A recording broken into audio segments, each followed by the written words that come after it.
আসসালামু আলাইকুম ওয়া রাহমাতুল্লাহি ওয়া বারাকাতুহু। সকলে কেমন আছেন? আশা করি আলহামদুলিল্লাহ আপনারা আল্লাহর রহমতে সবাই অনেক ভালো আছেন।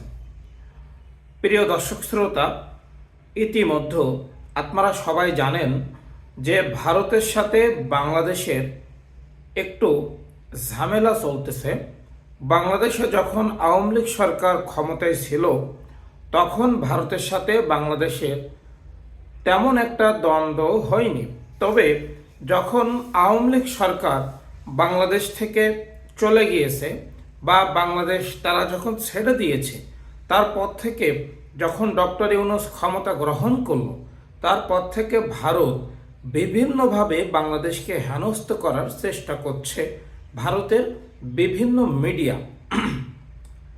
এখন ভারতের বিজেপি নেতারা দেখছেন যে তারা বাংলাদেশের সাথে যুদ্ধের কথা বলতেছে।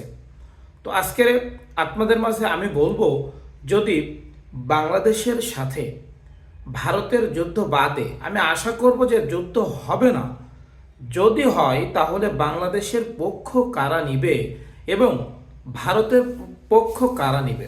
প্রিয় দর্শক শ্রোতা, ইতিমধ্যে একটি কথা বলতে চাই, বিশ্বের ভিতরে অন্যতম একটি সামরিক শক্তির ভিতরে রয়েছে কিন্তু ভারত, তাই না? তো ভারতের মোদি এখনো এই কথা বলে নাই, তবে ভারতের বিজেপি নেতা আরো অনেকে এমন কথা বলছে যে বাংলাদেশের সাথে তারা যুদ্ধ করবে, এমনটাই। আর তাদের সৈন্যবাহিনীকে তারা বলতেছে তোমরা রেডি থাকো সবসময়, বা তাদের বিভিন্ন সীমান্তে সেইখানে অত্যন্ত কড়া প্রহার তারা করতেছে বাংলাদেশের প্রতি। তো একটি কথা বলি, যদি ভারতের সাথে বাংলাদেশের কখনো যুদ্ধ বাধে তাহলে ভারতের পক্ষে কারা থাকবে, একটি কথা আপনাকে বলি স্পষ্টভাবে। ভারতের পক্ষ সর্বপ্রথম যে দেশটি আসবে সেটি হলো ইসরায়েল। ইসরায়েল প্রত্যক্ষভাবে না আসলেও তারা পরোক্ষভাবে ভারতকে অবশ্যই তারা সাহায্য সহযোগিতা করবে, কারণ ইসরায়েলের সাথে তাদের একটা গুড রিলেশন রয়েছে। আর ইসরায়েল তারা যে জিনিস, ভারতের নরেন্দ্র মোদীও সেই জিনিস, একই জিনিস। ওরা একই ফুলে গাঁথা, মানে ওরা প্রত্যক্ষভাবে সামনে না আসলেও তারা পরোক্ষভাবে পিছন থেকে ভারতকে সামরিক সহযোগিতা করবে। সামরিক সহযোগিতা বলতে ভারতকে বিভিন্ন দেশীয় অস্ত্র দিবে, পারমাণবিক দিবে।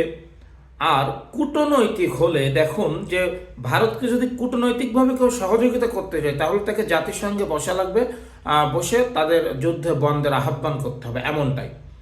ভারতের পক্ষে ইসরায়েল থাকতে পারে, রাশিয়া প্রত্যক্ষভাবে না থাকলেও পরোক্ষভাবে থাকতে পারে। এই এখন বাংলাদেশের সাথে যদি যুদ্ধ হয় তাহলে বাংলাদেশের পক্ষে কে কে থাকতে পারে? দেখুন, পৃথিবীর ভিতরে আরও একটি শক্তিশালী দেশ আছে কিন্তু পাকিস্তান। পাকিস্তান অবশ্যই বাংলাদেশের পক্ষ থাকবে।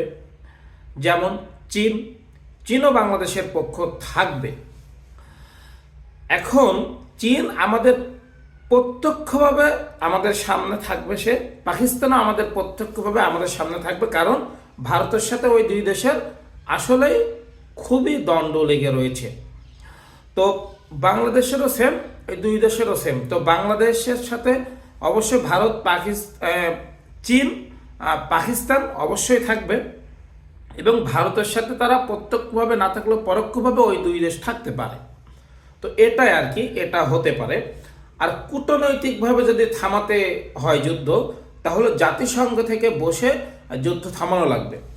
যদি যুদ্ধ বাদে কেমনটা হতে পারে, কোন দেশ কার পক্ষ থাকবে, সে বিষয়টি আমি আপনাদের মাঝে স্পষ্টভাবে ক্লিয়ারলিভাবে আমি আপনাদেরকে জানিয়ে দিলাম। প্রিয় দর্শক শ্রোতা, সকলে আমাদের চ্যানেলটি দেখবেন এবং আমাদের ইউটিউব চ্যানেলটি যারা এখনো সাবস্ক্রাইব করেননি অবশ্যই পাশে থাকবেন। ইনশাল্লাহ আশা করি যে আপনারা আমাদের এখান থেকে সত্য নিউজ পেয়ে যাবেন ইনশাল্লাহ। সকলকে ধন্যবাদ। আসসালামু আলাইকুম ওয়া রাহমাতুল্লাহি ওয়া বারাকাতুহু। আল্লাহ হাফেজ।